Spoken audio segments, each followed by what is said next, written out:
Welcome to Web-Minded Computer Institute.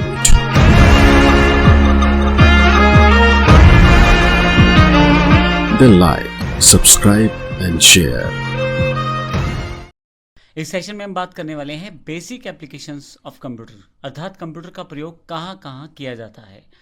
वैसे तो कहीं भी कोई भी ऐसा क्षेत्र नहीं है जहाँ पे कंप्यूटर का प्रयोग ना किया जाए या ना होता हो, लेकिन फिर भी उनमें से कुछ चुनिंदा मैं यूजेज यहाँ पे बेसिक एप्लीकेशन बताना चाहता हूँ, जिससे आपको थोड़ा आइडिया हो जाए कि आप किस प्रकार से कहाँ कहाँ इसका प्रयोग किया जाता है। जैसे कि आप सब जानते हैं कि कंप्यूटर हमारे जीवन का इंपॉर्टेंट पार्ट बन गया है।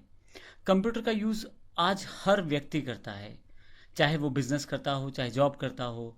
इसके अलावा कंप्यूटर का use online bill payment, movie show देखने, घर पे बैठे पढ़ने के लिए, सोशल मीडिया एक्सेस करने के लिए जैसे फेसबुक, व्हाट्सएप इत्यादि, गेम खेलने के लिए, इंटरनेट एक्सेस करने के लिए, बिजनेस एजुकेशन में, मेडिकल फील्ड, कोई जगह शायद ही ऐसी हो जहाँ भी इसका प्रयोग ना किया जाता हो। लेकिन आइए हम शुरू करते हैं कुछ बेसिक एप्लीकेशंस कहाँ कहाँ इन कंप्यूटर का प्रयोग किया जाता है। तो सबसे पहले मैं बैंकिंग का नाम लेना चाहूँगा। आज की डेट में पैसे का लेन देन ऑनलाइन होना शुरू हो गया है, बड़ा आसान हो गया है। वो संभव हुआ है कंप्यूटर की वजह से।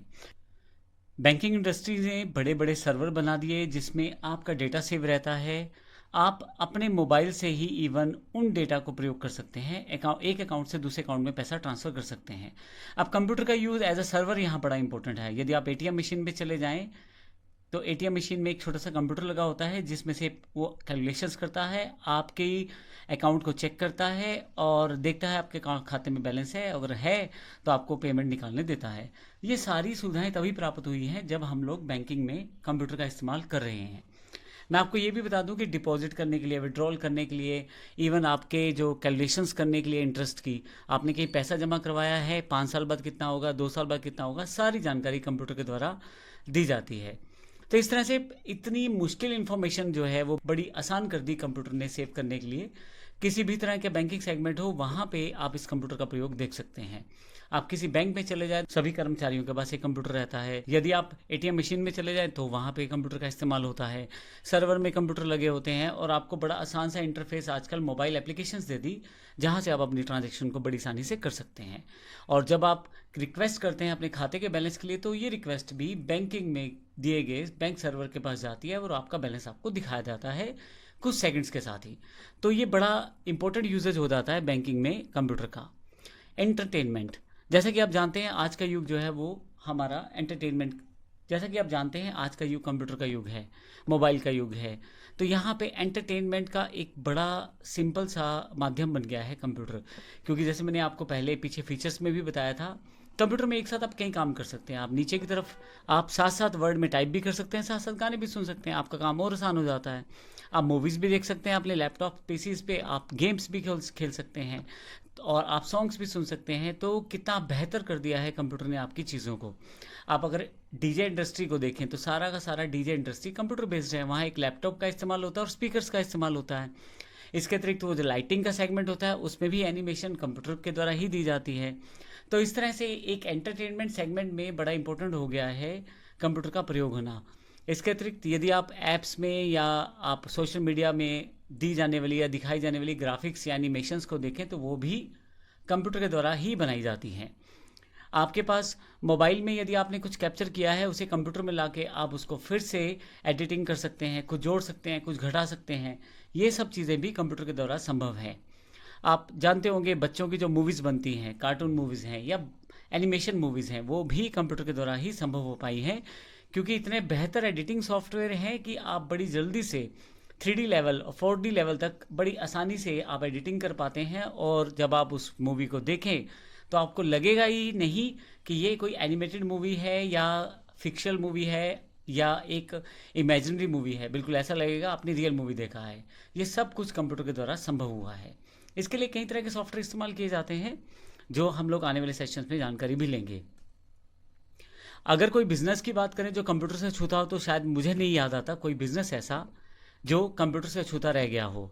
हर बिजनेस में कंप्यूटर का प्रयोग किया जाता है, चाहे मार्केटिंग ले लें, रिटेलिंग ले लें, बैंकिंग ले लें, स्टॉक ट्रेडिंग ले लें, आप प्रोडक्शन ले लें, होलसेलिंग ले लें, किसी भी तरह का बिजनेस हो, ऑनलाइन बिजनेस ले लें, ऑफलाइन बिजनेस ले लें, सभी तरह का जो काम है वो अब कंप्यूटर के साथ संभव है। मैं एक सिंपल एग्जांपल दे देता हूँ। अगर आप ये जानना चाहते हैं कि आपको किससे पैसा लेना देना है, तो बड़ी आसानी से आप बिजनेस सेगमेंट में जान सकते हैं कंप्यूटर के द्वारा, क्योंकि अकाउंट्स कंप्यूटर में मेंटेन किया गया है। इसी तरह से आप ये जानना चाहते हैं कि किसका ऑर्डर प्राप्त हुआ है ऑनलाइन और किसका नहीं हुआ, ये भी आप बड़ी आसानी से देख सकते हैं कंप्यूटर के द्वारा।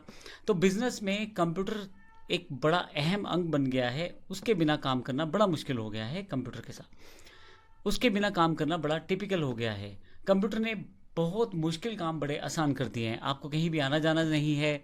बिजनेस मोड में आप डायरेक्ट ऑनलाइन बात कर सकते हैं। आप चाहें तो फेस टू फेस बात कर सकते हैं। आप ईमेल्स भेज सकते हैं। आप वेबसाइट दिखा सकते हैं। सब कंप्यूटर की वजह से संभव हुआ है।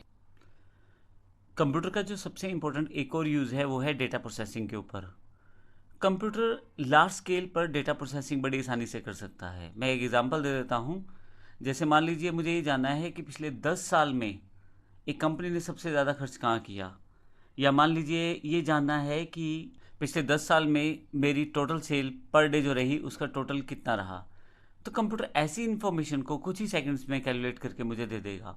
ना केवल दे देगा बल्कि अगर आप उसमें कंपेयर करना चाहते हैं कुछ इन्फॉर्मेशन को, तो वो भी बड़ी आसानी से आप कर सकते हैं। एक एग्जांपल और है, जैसे अब भारत में आप जानते हैं आधार कार्ड चलता है। तो जब भी आप कोई इन्फॉर्मेशन चाहते हैं, इंटरनेट पे जाते हैं, आपको आधार कार्ड डाउनलोड करना होता है, तो देखें कि इतने सारे आधार कार्ड में से आपका आधार कार्ड ढूंढ के लाना है, ओटीपी आएगा और आपका आधार कार्ड आपके पास मिल जाएगा। ये सब चीज़ें ऑनलाइन डेटा प्रोसेसिंग का उदाहरण है।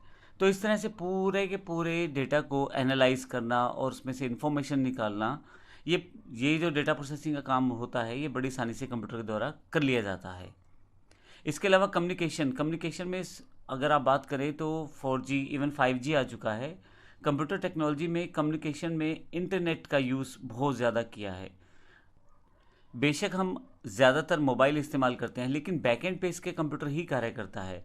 बड़े बड़े सर्वर्स, उन्हीं के द्वारा सारा इन्फॉर्मेशन लेफ़्ट से राइट, बड़े बड़े सर्वर्स स्थापित करना जिनमें कंप्यूटर का अहम रोल होता है, डेटा को ट्रांसफ़र करना इंटरनेट टेक्नोलॉजी के द्वारा, ये सब कंप्यूटर के द्वारा ही विकसित किया गया है। वीडियो कॉलिंग है, चैटिंग है, ईमेल से बात करना, या बड़े बड़े बैकएंड पे इस तरह की डिवाइसेस लगाना जो इन सब चीज़ों को संभव करती हैं, उसके पीछे भी कंप्यूटर का ही हाथ रहता है। बेशक डिवाइसेस कुछ जगह चेंज हुई हैं, जैसे मोबाइल डिवाइसेस का हम यूज़ करना शुरू कर चुके हैं, लेकिन फिर भी हम बैकएंड पे कंप्यूटर पे ही निर्भर हैं। जिस वक्त हमारा नेट बंद हो जाए या सर्वर डाउन हो जाए तो हम मोबाइल का भी यूज़ नहीं कर पाते, क्योंकि हमारा वो सर्वर नहीं चल रहा, इस कारण हमारा इंटरनेट भी नहीं चल रहा। ये सारा कम्युनिकेशन सिस्टम जो है वो कंप्यूटर के द्वारा ही पॉसिबल हुआ है। नेक्स्ट जो हमारे पास बेसिक एप्लीकेशन है सिक्योरिटी। आप जानते हैं सिक्योरिटी में बहुत इंपॉर्टेंट पार्ट रहता है कंप्यूटर का। एक कंट्रोल रूम पूरे शहर का बन जाए और वहाँ से पूरे शहर पर नज़र रखी जाए, ये सिर्फ कंप्यूटर से ही संभव हुआ है। हर एक रेड लाइट पे कैमरा है। बड़े बड़े शहरों में अगर आप देखें तो बैकएंड पे वो सभी कैमरे एक कंट्रोल रूम से जुड़े हुए हैं जो पुलिस के पास रहता है, और पूरे शहर के चप्पे चप्पे पे नज़र बनाई जाती है उन्हीं कंप्यूटर्स की सहायता से, क्योंकि उसमें स्क्रीन पे सब जगह का डेटा या सब जगह का पिक्चर, क्योंकि वहाँ पे सब जगह का वीडियो दिखाई दे रहा होता है कंट्रोल रूम में। इस तरह से बड़ा सिक्योरिटी में बड़ा इंपॉर्टेंट रोल हो जाता है कंप्यूटर का। ना केवल आप उन सिक्योरिटी कैमरास को लाइव देख सकते हैं, बल्कि आप उनकी रिकॉर्डिंग भी कर सकते हैं और बाद में कभी भी आप उस इन्फॉर्मेशन को एक्सेस कर सकते हैं या उन वीडियोस को दोबारा देख सकते हैं। तो सिक्योरिटी में बड़ा इंपॉर्टेंट रोल रहता है कंप्यूटर्स का। आज के युग में बात करें तो एजुकेशन में बड़ा इंपॉर्टेंट रोल है कंप्यूटर का। घर बैठे बैठे आप ऑनलाइन कोर्सेज कर सकते हैं, अपना सिलेबस देख सकते हैं, नोट्स प्राप्त कर सकते हैं। बेहतर से बेहतर टीचर आपके पास अवेलेबल हैं जो ऑनलाइन कोर्सेज दे रहे हैं। आप घर बैठे ही कंप्यूटर के माध्यम से ऑनलाइन क्लासेस भी अटेंड कर सकते हैं, क्योंकि टीचर के पास अपना प्रोसेस रहता है, अपने सॉफ्टवेयर हार्डवेयर रहते हैं, और स्टूडेंट कहीं भी बैठे उससे कनेक्ट होकर अपने लेक्चर्स को अटेंड कर सकता है। ना केवल स्कूल्स, कॉलेज और यूनिवर्सिटीज़ ने, बल्कि ओपन मार्केट में भी बहुत सारी कंपनियां इस तरह के कोर्सेज करवाती हैं। तो एजुकेशन प्राप्त करना बड़ा आसान हो गया एक स्टूडेंट के लिए। कहीं से भी वो बेहतर टीचर से जुड़ के अपना कोर्स कर सकता है। अब आप गांव के किसी भी कोने में बैठे हैं तो आप शहर के या आप कहीं भी दुनिया में किसी भी कोने में बैठे हैं, दुनिया के किसी दूसरे कोने में बैठे हुए टीचर से आप शिक्षा प्राप्त कर सकते हैं, सर्टिफिकेशन ले सकते हैं। सारी चीज़ें ऑनलाइन हो चुकी हैं। ऑनलाइन टेस्ट दिया जाता है, ऑनलाइन ही सर्टिफिकेशन प्राप्त हो जाता है, ऑनलाइन ही वेरिफिकेशन हो जाती है। तो ये सब चीज़ें जो बड़ी पॉसिबल हो गई हैं वो कंप्यूटर की सहायता से ही हुई हैं। हमारे पास अगला जो इसका एप्लीकेशन है कंप्यूटर का जो इम्पोर्टेंट है, वेदर फोरकास्टिंग से रिलेटेड है। आप अगर मौसम की भविष्यवाणी सुने टीवी पे तो वहाँ पहले ही बता दिया जाता है कि कहीं कोई तूफान आने वाला है, या सूखा पड़ने का डर है, या बाढ़ आने वाली है, और या बारिश आने वाली है। इन सब चीज़ों को कंप्यूटर के साथ ही फोरकास्ट किया जाता है, यानी कि कंप्यूटर से पहले ही एनालाइज कर लिया जाता है कि कहाँ बारिश हो सकती है। और सुपर कंप्यूटर से इस जगह पे बहुत काम आते हैं। साथ में सैटेलाइट्स का प्रयोग किया जाता है और पूरी इन्फॉर्मेशन को पहले से ही चेक कर लिया जाता है। इससे किसी भी खतरे से पहले से ही किसी भी खतरे से निपटने की पहले से तैयारी कर ली जाती है, ताकि जब वो खतरा वहाँ हो तो लोगों की जान बचाई जा सके। ये केवल कंप्यूटर के द्वारा ही पॉसिबल हुआ है। तो इस तरह से हमने इस सेशन में जानकारी ली है कि बेसिक एप्लीकेशन कौन सी है कंप्यूटर की, कहाँ कहाँ किस किस जगह कंप्यूटर का किस तरह से इस्तेमाल किया जाता है, जो एक तरह से कंप्यूटर की उपलब्धता ही बताता है। अगले सेशन में हम कंप्यूटर के डिफरेंट प्रकार के बारे में जानेंगे और देखेंगे किस किस तरह के कंप्यूटर हैं और किस तरह से उनका प्रयोग किया जाता है।